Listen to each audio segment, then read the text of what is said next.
Hi, I'm Nick, a service engineer at Timken. Today I'm going to show you how to install a spherical roller bearing housed unit with a double nut tapered adapter. Always be sure to wear the appropriate PPE or personal protective equipment. This can include but is not limited to steel-toed boots, safety glasses, and gloves.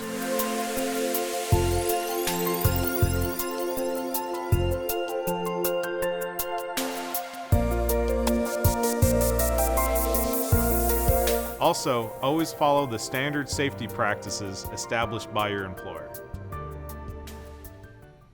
This locking collar style utilizes a two-nut design. The front nut is used for installation and is in the small end of the taper. The back nut is on the large end of the taper and is used for withdrawal or removal. The location of the withdrawal nut is preset.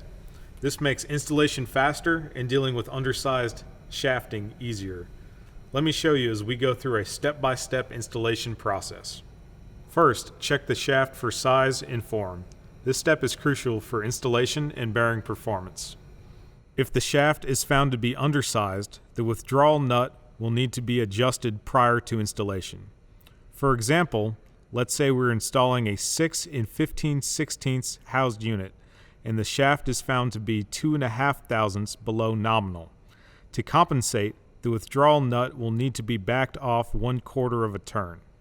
Withdrawal nut adjustment information can be obtained by contacting your local Timken engineer. Slide the sleeve with the withdrawal nut onto the shaft into position. Then slide the housed unit into place on the sleeve.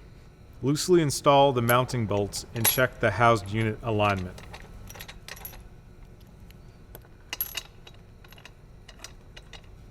Tighten the installation nut until the inboard side of the inner ring contacts the withdrawal nut. This contact indicates that the correct push-up has been achieved due to the preset location of the withdrawal nut. On larger units, a hydraulic nut can be used to make the push-up easier.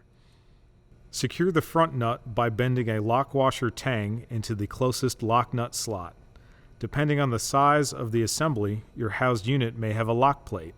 If this is the case, secure the front nut by fixing the lock plate into the closest lock nut slot. Tighten the housing mounting bolts.